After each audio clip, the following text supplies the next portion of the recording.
We are living in an basically interconnected and interdependent world.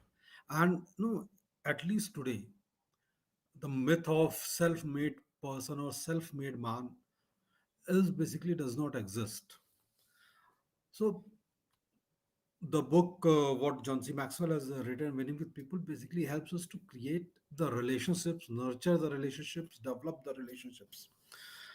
And what he says is, no, one is too small a number to achieve any greatness as such. And as highlighted by him and under a lot of great people like Zig Ziglar and others, whatever we want to achieve in life, we can achieve if and only if we are able to help other people to achieve what they want in their life. So now, when we talk about a relationship or building a relationship, it actually starts with us. It actually starts how ready we are basically to nurture a relationship, to build a relationship. And that is where in this book, in the first section, is all about our readiness question. So he talks about five things in that, out of which we will try to cover two. At least we'll cover the first one, which he talks as the what we are. We see the things that way, or what we are. That is the way basically we see others. That is the way we see life. That is the way we see. Uh, we do what we do, in fact, and that forms the basis of our relationship. I'll give you an example. In fact, when I was in engineering college, I was my self-esteem was pretty low. I used to wear a mask. In fact, and believe me, in that 3 4 years, I did not have any worthwhile relationships. Uh, in fact, a lot of friends. I mean, I wasn't having a lot of friends as well. There was not a lasting relationship which I could develop. Now, what John C. Maxwell is saying ki what we are, who we are, is the way we see others. If we are a trusting person, we will see other as a trusting person. If we are a caring person, we will see other as compassionate. And no, similarly, who we are determines what we do. Yeah, because it directly affects how we think, how we act, what is our attitude, what is our feeling. So if say we keep on finding faults in people, more or less it is something yeah, which is our own reflection which we are seeing there. So there are a lot of factors which basically determines why we see the things the way we see. But few 5 years talked about is first is genetics, and it is something which for which we can do nothing. Only thing what we can do is we can focus on our strengths, and that is it. Genetics is genetics, you cannot change it. However, this is the only factor where we don't have much control, where we don't have any control, in fact. Apart from that, all the four factors have very good control, like self image. Now, if our self image is low, we will not be able to get along with ourselves itself. So, how will we get along with others? So, if a person has low self image or low self esteem, he basically is not ready still to work on relationships. So there are a lot of tools, a lot of books are available which can help you building a healthy self image. Believe me, relationally healthy people build healthy relationships.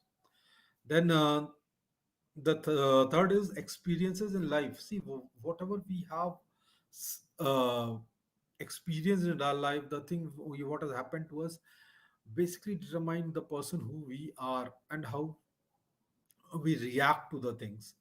For example, say you have trusted on someone and he basically broke your trust. What will you do? You will stop trusting him. Similarly, no, a lot of things goes this way. He has given a very good story, in fact, in this, and I just wanted to narrate that.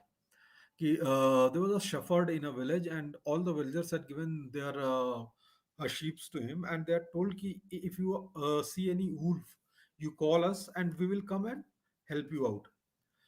So one day he was with the sheep. Suddenly he saw a lion coming, and he started shouting, "Lion has come! Lion has come!" No one came, and lion basically ate, killed around 4 5 sheep and went away. So he went to the village and asked the villagers, "Ki, why didn't you come to help me?"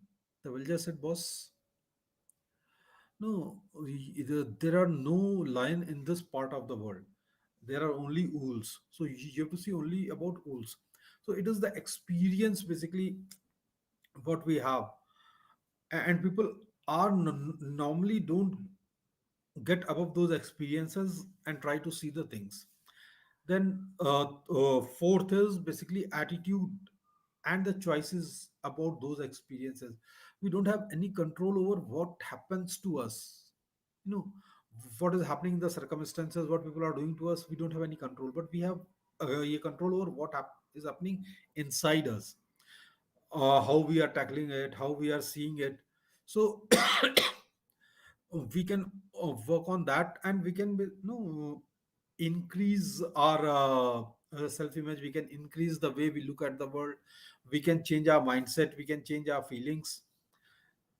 Then last is association. We are sum total of the people whom we connect basically. So what will be after 3 year, 4 year, 5 year depends on the kind of associations we are in, the kind of friends we have, the kind of family we have. So no, we have to choose our friends very very cautiously. And there's a saying also, if you want to soar like a eagle, you cannot hang around with turkeys. So we need to change our association. We need to get into association which challenges us. Then the second principle he is talking about is the mirror principle. The first person we should examine is ourselves instead of no judging others. See, we as a human being have a great ability of sizing everyone but ourselves. We have opinion about everyone, we know about everyone, we know about everyone's weaknesses, their strengths, but not us. And self-awareness is somewhere missing, which basically becomes very detrimental to our relationships. So the first person I should know is myself. The first person I should get along with is myself. The first person that can cause problem to me is myself. The first person I should change is myself. And the first person in whose life I can make a difference is myself. So these are self-awareness, self-image, self-honesty, self-improvement, and self-responsibility. So we need to take the responsibility ourselves. We need to see where our blind spots are. We need to get it corrected. See, our blind spot, if you see, we probably will not be able to find it, because I mean it is a blind spot for us. So we can have someone who can help us finding our blind spot, and then we can correct ourselves. So self awareness is very important. If we don't have self awareness, we'll never know where we are making mistake, if we are reacting away, why we are reacting that way. And if we are not if we don't have any clue about why we are doing something the way we do it, then we will not have a clue why the other person is behaving or responding the way he is doing that. And no, will not be able to create a lasting relationships. So we should stop blaming others. We should start looking at ourselves, do the hard work in resolving the issues that are causing us the problems. If we want to better our relationship, then we should stop blaming others, and we should start looking at the mirror and finding out where all we need to correct ourselves, where all we need to improve ourselves. And based on that, we can take the actions. Based on that, we can get prepared for creating a better relationship. And understand one thing: if you don't like yourself, you'll never be like other. So if you are looking at yourself and you don't find yourself a person which you wanted to be, you will never get along with the other people. And similarly, if you want to change other people, you will not be able to change them basically, because uh, the first is you have to change yourself, and then only you can change others. So the lens principle and the mirror principle combined, you see, that prepares us to a larger extent for a relationship, because we don't start blaming anyone. We try to see the things and we try to correct ourselves. So that becomes the basis of finding or starting any relationship.